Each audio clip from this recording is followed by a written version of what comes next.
ጸጋናይ አምላኽ አሉ ምሳና አይሓድግናን ይባርኸና ዕለት ዕለት ያብየና ጸጋናይ አምላኽ አሉ ምሳና አይገድፍናን ይባርኸና ጸጋን ሰላምን ናይ ጎይታ ናይ ኢየሱስ ክርስቶስ ምስ መንፈስኩም ይኹን ምሳኹም ዘለኹ ከም ትልምድ ሓውኹም ዲያቆን ዮናስ ከም ፋር እግዚአብሔር አምላኽ ሎማ አንተ ድማ ነቲ ዝጀመርናዮ ርእሲ ሓይሊ ቃል አምላኽ ዝብል መቐፀልታ ሒዘ ይመጽ ዘለኹ አምላኽና እግዚአብሔር በዚ ሰዓት እዚ ኣብዚ ክርከብ ስለ ዝፈቀደ ክብሪ ንስሙ ይኹን ሓይሊ ቃል አምላኽ ናይ እግዚአብሔር ቃል ከም ዝዓይ ከም ዝሰርሕ ከም ዘስልጥ ከም ፋር አምላኽ ኣብቲ ቀዳማይ ቪድዮ ክርእ ፈቲና ኢና ሪኢኹም ኣለኹም ናይ እግዚአብሔር ቃል ህያው እዩ አምላኽና ህያው ከም ዝኾነ ቃሉ እውን ህያው እዩ አምላኽ ዝሰርሕ ከም ዝኾነ ቃሉ ድማ ዝሰርሕ እዩ ሪኢኹም ኣለኹም ህያው ይኽንብል ከለና ድማ ዝቋረጽ ዘይኮነ ልክ ከም አምላኽና ዘውየ ዘለዓለማዊ ናይ እግዚአብሔር ቃል ሪኢኹም ዮናስ ድበሃል ሰብ ኔሩ ዝበሃሉሉ ግዜ ክመጽ ዮናስ ከም ሰቡ ክሓልፍ ስለ ዝኾነ ናይ እግዚአብሔር ቃል ዝበሃል ኔሩ ግን ኣይበሃልም ናይ እግዚአብሔር ቃል ህያው ክብሪ ንስሙ ይኹን ስለዚ ህያው ዝኾነ ቃልና ንዛረብ ዘለና እዚ ቃል ህያው እንተዳ ኮይኑ ድማ ዝሰርሕ ኢልና ኢና ዝሰርሕ ድማ ኣብቶም ዝኣምኑ እዩ ኢልና ኢና ጳውሎስ ናብ ተሰሎንቄ ሰባት ወሲዱ ኣባኹም ኣብቶም ዝኣመንቲ ከም ዝዓይ ኢሉ ነጊሩና እዩ ስለዚ ናይ ዕብራውያን ጸሓፊ ድማ እቲ ዝሰምዕዎ ቃል ምስ ሰማዓቱ ብእምነት ስለ ዘይሓበረ ምንም ኣይጠቆሞምን ኢሉ ከዓ ነጊርና ስለዚ ሓደ ሰብ እቲ ናይ እግዚአብሔር ቃል እቲ ህያው ዝኾነ ቃል እቲ ዝሰርሕ ቃል ኣብኡ ኣብ ህይወቱ ተግባራው ንክኸውን እቲ ሰማዒ ምስ እምነቱ እቲ ቃል ክዋሃድ ከም ዘለዎውን ሪኢና ነርና እግዚአብሔር አምላኽ ነዚ ቃል እዚ ሰኢሉ ይኮነ ይሰርሕ ይዓይልና እንተዳ ንቃሉ ፈቲንዎ እዩ ንተግባሩ ድማ መዚንዎ እዩ እውን ኢልና ኢና ከም ፋድ እግዚአብሔር አምላኽ ሎም እውን ሓደ ርባዕተ ጥቕሲ ሒዘ መጽ ዘለኹ ነዊሕ ሒዘኩም ነ እግዚአብሔር ቃሉ ይዓይ እግዚአብሔር በቃሉ ይሰርሕ ነገሩ ግን እቲ ህያው ዝኾነ እቲ ዝሰርሕ ዝዓይ እቲ ዘስልጥ ቃል እግዚአብሔር ኣብ ህይወትና ከመይ ኢሉ ይሰርሕ ክንርኢ ከም ዝፈተና ሎምን ኣይቲ ዝፈተና መቀጸልታ ኢና ንገብር መጽሓፍ ከምዚ ይብል መጽሓፈ ኢያሱ ምዕራፍ 1 ካብ ፍቕዲ 8 ጀሚረ ከንብበልኩም እዩ ነቲ ኣብኡ ዝተጻሕፈ ወይ ካብ ፍቕዲ 7 ጀሚርና ነብቦ ከምቲ ሙሴ ግልያይ ዝኣዘዘካ ንኹሉ ሕጊ ተጠንቂቕካ ሓልዎ ጽናዕ ኣዚኻውን ትባዕ ናብ እትኸዶ ኩሉ ምእንቲ ኸናዓካስ ካብቲ ሕጊ ንየማን ወይ ንጸጋም ኣይተልግስ ነን ነቲ ብኢድ ሙሴ ዝተዋሃቦ ሕጊ እስራኤላውያን ዝተዋሃቦ ሕጊ ኣለዎ ስለዚ ነዚ ሕጊ እዚ ሓልዎ ይብለሎ እግዚአብሔር ኢያሱ ቀጺሉ ከምዚ ይብል ነቲ ኣብኡ ዝተጻሕፈ ምእንቲ ተጠንቂቕካ ክትገብሮስ መዓልትን ለይትን ኣስተንትኖ እምበር ነዚ መጽሓፍ ሕጊ እዚ ካብ ኣፍካ ኣይትፍለዮ ሪኢኹም ነዚ መጽሓፍ ሕጊ እዚ ተጠንቂቕካ ምእንቲ ክትገብሮስ መዓልትን ለይትን ኣስተንትኖ እምበር ነዚ መጽሓፍ ሕጊ እዚ ካብ ኣፍካ ኣይትፍለዮ እዚ መጽሓፍ ሕጊ ንኽፍጸም እንታይ የድልዮ መዓልትን ለይትን ምስትንታን የድልዮ እቲ ቃል ከምዚ ልሱቕ ኣይበልን ነቲ ኣብኡ ዝተጻሕፈ ምእንቲ ተጠንቂቕካ ክትገብሮስ መዓልትን ለይትን ኣስተንትኖ እምበር ነዚ መጽሓፍ ሕጊ እዚ ካብ ኣፍካ ኣይትፍለዮ ሽዑ መገድኻ ክቐንዓካን ክሰልጠካን እዩ ይብል ክብርና ኣምላኽና ይኹን ስለዚ ንሕና ድማ እንብል ዘለና ንሕና ከም ናይ ጸጋ ወንጌል ኣመንቲ መጠን ሕጂ ሕጊ ኮናን ክንሓስብ حجنا حج قلام صينا يكوننا كنسلاسلون كنحاسبون نغيرو ግን نا እግዚአብሔር ቃል እትዛዓይ نا እግዚአብሔር ቃል እትድሰርሕ نا እግዚአብሔር ቃል እትህይወት ዘለዎ نا እግዚአብሔር ቃል አባና ተግባራዊ ከውን አባና ዝሰርሕ ከውን አባና ዘስልጥ ከውን ነዚ ናይ ጸጋ ቃል ዝባሃል ነዚ በጳውሎስ ዝተሰብከ ናይ ጸጋ ቃል ለይትን መዓልትን ከነስተንትኖ ደአምበር ካብ አፍና ክንፈልዮ አይግባናን ሽዑኸ መንገድኻ አን አካን ክሰልጠካን ይሪኹም አለኹም ና ኢየሱስ ክርስቶስ ቃል ወይ ድማ ነተ ቃል ሐቂ መጽሐፍ ቅዱስ ከነጽንዕ ከለና ሓሙሽተ ዓይነት ቃል አለው ሓሙሽተ ዓይነት ቃል አለው ናይ ሕልና ቃል ናይ ተስፋ ቃል ናይ ሕጊ ቃል ናይ መንግስቲ ቃል ናይ ጸጋ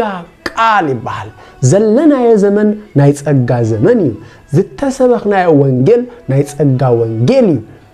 ዝሰማዕና ቃል ድማ ናይ ጸጋ ቃል እዩ እዚ ናይ ጸጋ ቃል ዝብል ቃል ድማ ኢየሱስ ክርስቶስ ስለ ኃጢአትኩም መይቱ ስለ ጽድቅኩም ድማ ተንሲኡ ዝብል ካብ መስቀል ጅምር ወንጌል እዩ አብ ቀዳማይ ቆሮንቶስ ምዕራፍ 15 ካብ 1 ክሳብ 4 ዘለና ጳውሎስ በዚ ይጅምር ስለዚህ ለናይ ጸጋ ቃል እንሐሰብና ለይትን መዓልትን እንተዳ አነስተንትኖ ኮይና እቲ ኢየሱስ ክርስቶስ ስለና ዝገበሮ እቲ እግዚአብሔር ስለና ንወዱ ኣብ መስቀል ዘውዓሎ እናዘከርና እናስተንተና እንተዳ አንብር ኮይና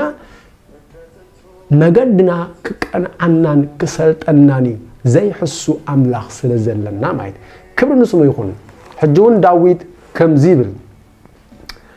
መዝሙር ዳዊት መዝሙር 1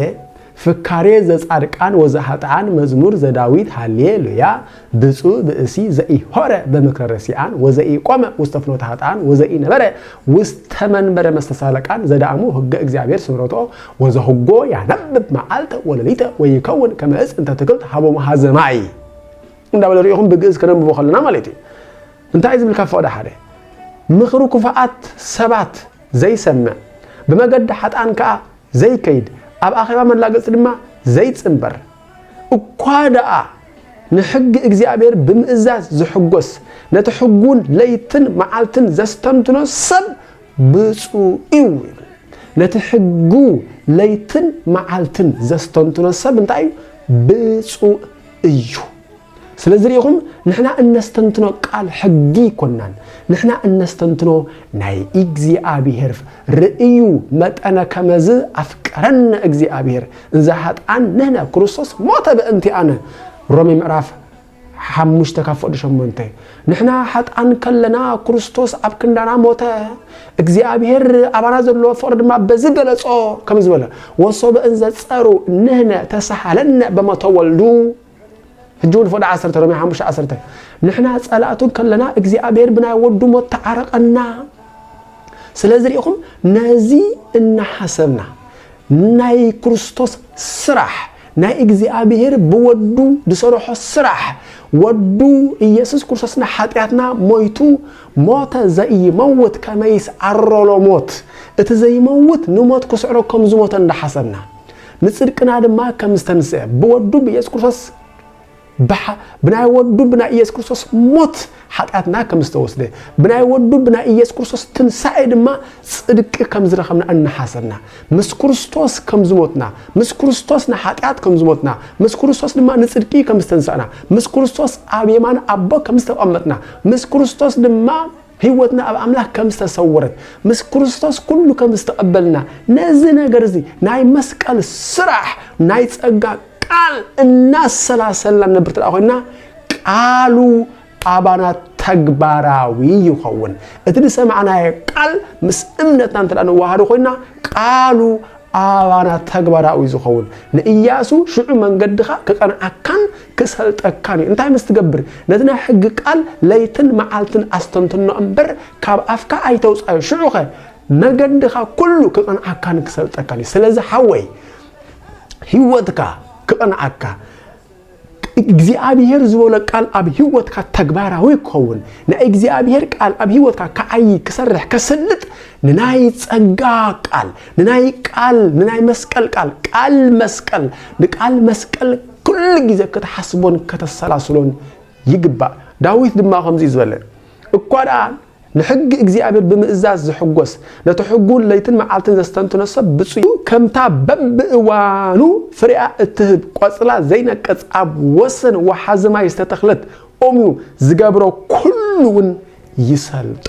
አይን እቲ ንሕጊ እግዚአብሔር ዘስተንትን ሰብ ንዳዊት ኸም ዝሎ ዘሎ ኢያሱ ኸም ኢልናይ ዝገብሮ ኩሉ ድማ እንታይ ይገብሮ ይሰልጦ እስመ እግዚአብሔር ያአምር ፍነቶሙ ለጻድቃን እግዚአብሔር ናይ ጻድቃን መገዲ ይፈልጦ እሞ ወፍነቶም ሰላሃጣን ተጠፍ ናይ ሓጣን መገዲ ግን ተጠፍ እሞ ከም ዝበለና ዳዊት ኣብ መዝሙር 1 መወዳእታ ጠቅሲ ስለዚ ናይ እግዚአብሔር ቃል ዘዓይ ግን ኩሉ ግዜ በቃሉ ጽሙዳት ንስኹን ናይ ቃሉ ዝተጸመድና ምስንኹን ቃሉ ኩሉ ግዜ ኣብ ልብና ምስ እናዓቆሮ ከምቲ ዳዊት ዝበሎ ውስተ ልብየ ሃባእኩ ነቢበከ ከመ ይዕብስ ለከ ንዓኻ ንኸይብድልሲ ንቃልካ ኣብ ልበይ ዓቆርክዎ ከም ዝበለ ስለዚ ንቃሉ ኩሉ ግዜ ኣብ ልብና ክንዓቆሮ ቃሉ ኩሉ ግዜ ከነስተንትኖ በቃሉ ኩሉ ግዜ ክንሓስብ ይግባአና ስለዚ ንመን ክንሓስብ ከም ዝግባአና ቅዱስ ጳውሎስ ነጊርናሉ ንሕና ናይ መስቀል ውሉድና በመስቀል ዝተወለድና ኢና ሕጂ ንሕና እንሰላስሎ ሕጊ ይኮነን እንሰላስሎ መን ናይ መስቀል ስራሕ ቅዱስ ጳውሎስ ንወዱ ጢሞቴዎስ ኣብ ዝለኣኸሉ መልእኽቱ ኣብ ካልኣይ ጢሞቴዎስ ምዕራፍ 2 ፈቅዲ 8 ከምዚ ይብል ነቲ ካብ ዘርኢ ዳዊት ዝተወልደ ካብ ሙታት ዝተንስአ ኢየሱስ ክርስቶስ ዘክሮ ነቲ ካብ ዘርኢ ዳዊት ዝተወልደ ካብ ሙታት ዝተንስአ ኢየሱስ ክርስቶስ ዘክሮ እታ ኣነ ሰብከ ወንጌል እዚ እዩ በቃ ጳውሎስ ነቲ ካብ ዘርኢ ዳዊት ዝተወልደ ካብ ሙታት ዝተንስአ ኢየሱስ ክርስቶስ ታግብሮ ዘክሮ እታ ኣነ ሰብከ ወንጌል እዚ እዩ ጳውሎስ ሰብከ ወንጌል ነቲ ካብ ዘርኢ ዳዊት ዝተወልደ ካብ ሙታት ድማ ዝተንስአ ኢየሱስ ክርስቶስ ዘክሮ ልክዕ ከምቲ እስራኤላውያን ንሕግ ለይትን መዓልትን አስተንትኖ እምበር ካብ ኣፍካ ኣይተውፃዮ ካብ ኣፍካ ኣይትፍለዮ ዝተባሃለ ሕጂ ድማ ኣብዚ ዘመን እዚ እንሓስቦ ካብ ኣእምሮና ዘይንፈልዮ ካብ ኣፍናውን ዘይንፈልዮ ካብ ኣእምሮና ካብ ልብናውን ዘይነውፅኦ መኒው ኢየሱስ ክርስቶስ እዩ ነቲ ካብ ዘርኢ ዳዊት ዝተወልደ ካብ ሙታት ዝተንስአ ኢየሱስ ክርስቶስ ዘክሮ ስለዚ ቃል ናይ እግዚአብሔር ህያው ይብሩኻተይ ናይ እግዚአብሔር ቃል ዘዓይ እዩ ናይ እግዚአብሔር ቃል ዝሰርሕ እዩ ነገር ግን እዚ ዝሰርሕን ዘዓይን ህያው ዝኾነ ቃል ተግባራዊ ንክኸውን መጣን ናይ መስቀል ስራሕ ኩሉ ግዜ ክንሓስብ ኣለና ሓሳብና ምድራዊ ዘይኮነ ሰማይ ክኾን ኣለዎ በሰማይ ይሃሉ ልበኩም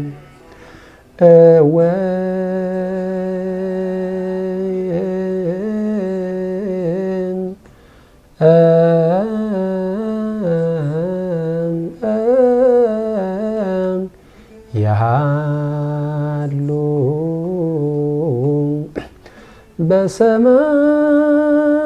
በሰማይ ልብነም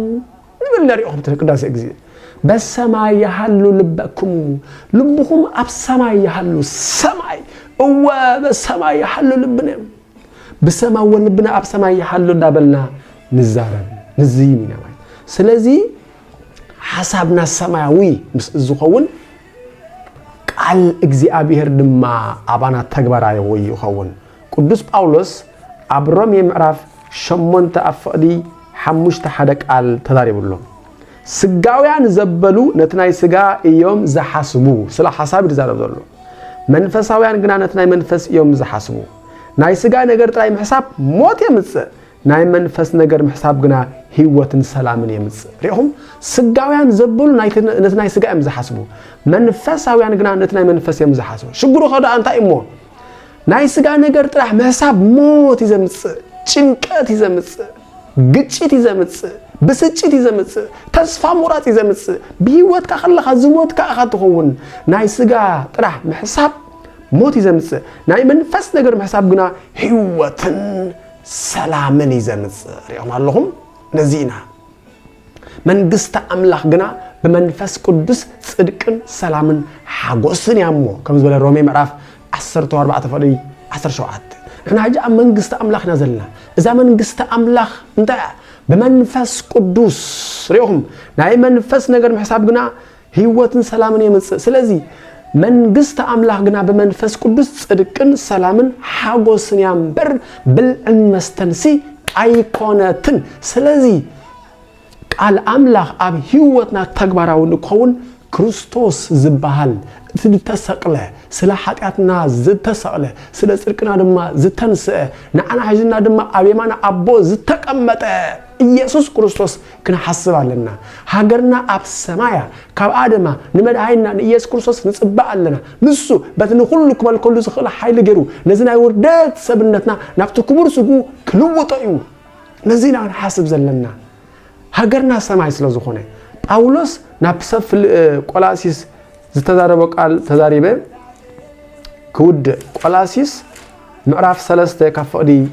1 ከምዚ ይብል ደጊም ምስ ክርስቶስ ካብ ሞት ተንሲእኩም ኢኹም እሞ ቀልብኩም ኣብ ሰማይ ዘሎ ነገራት ኣብቲ ክርስቶስ ኣብ የማን አምላኽ ተቐሚጦ ዘሎ ግበሩ እንታይኩም ቀልብኩም which means ሓሳብኩም ማለት እዩ እግዚአብሔር ንኢያሱ እንታይ ኢልዎ ነዚ ቃል ሕግዝ ለይትን መዓልትን አስተንትኖ እምበር ካብ ኣፍካ ኣይትፍለዮ ሽዑኸ እትገብሮ ኩሉ ክቐንዓካን ክሰልጠካን ስለዚ ጳውሎስ ድማ ሕጂ ክንሓስቦ ዘለና ሕጊ ሕሰቡ ይኮነ ዘለና ዘሎ ክርስቶስ ሕሰቡ ኣብቲ ክርስቶስ ዘሎ ኣብ የማን ኣብ ሰማይ ግበሩ ብለና ኣሎ ማለት ክብር ንስሙ ይኹን ደጊም ምስ ክርስቶስ ካብ ሞት ተንሲእኩም ኢኹም እሞ ቀልብኩም ኣብቲ ኣብ ሰማይ ዘሎ ነገራት ኣብቲ ክርስቶስ ኣያን አምላኽ ተቐሚጦ ዘሎ ግበሩ ኣእምሮኹም ናብቲ ኣብ ምድሪ ዘሎ ዘይኮነስ ናብቲ ኣብ ሰማይ ዘሎ የቀልብ ኣእምሮኹም ናብቲ ኣብ ምድሪ ዘሎ ዘይኮነስ ናብቲ ኣብ ሰማይ ዘሎ የቀልብ ከመይ ሞይትኩም ኢኹም ህይወትኩም ድማ ምስ ክርስቶስ ኣብ አምላኽ ተሰዊራ እቲ ህይወትኩም ዝኾነ ክርስቶስ ምስ ተገልጸ ንስኻትኩም ድማ ምስኡ ብዓቢ ክብሪ ክትግለጹ ኢኹም ስለዚ እንሓስቦ እነሰላስሎ እንኾምስዖ ናይ መስቀል ስራሕ ናይ መስቀል ስራሕ ኢየሱስ ክርስቶስ ኩሉ ግዜ ክንሓስቦ ኣለና ኢየሱስ ክርስቶስ ዝበሃል አምላኽ ክንሓስብ ኣለና ስለ ኃጢአትና ዝሞተ من كرجبرو لإግዚአብሔር ዘኢትፈጸም በተናግሮ ወዘኢሐልቅ በአንክሮ ያፈቅሮ ለዘኢያፈቅሮ ወይሰሙ ለዘኢያሰምሮ ዝተባህለሉ ነተተዛሪብካ ዘይብጽሕ بزرع طرح زي كلهم حاسب كان زي ركب فورنا اجزاء املاح عند حسبنا سلا كريستوس كنا حسب علينا سلا سماي كنا حسب علينا منفساو ነገር كنا حسب علينا شؤنا እግዚአብሔር ቃል አባና ተግባራው ከሆነው ና እግዚአብሔር ቃል አባና ተግባራው ከሆነው ና እግዚአብሔር ቃል ህያው ኃያል ደማዩ ንሙታት ዘተንስኡ በቃል አምላኽ ዮም بإداوما يكونن بعال بيتروس بعال باولوس نحمات زفوسو بقال أملاخ يوم بقولوا بطم ويدما بشرحهم بفلسفنهم بطبما يكونن نحن كاسات نلومسات كم زخورو زقبرو بقال أملاخ يوم قال أملاخ زعيو قال أملاخ زسرحي زقال زلوموي سرحي لمون زسلتي لمون زسرحي لمون بعال هيوتي أب هيوتنا سريحيو أب هيوتكم نخسرح لما نكافلكم علينا سأجانا يقولنا إيسوس كريستوس مس منفسكم يخون قال أملاخ هياوي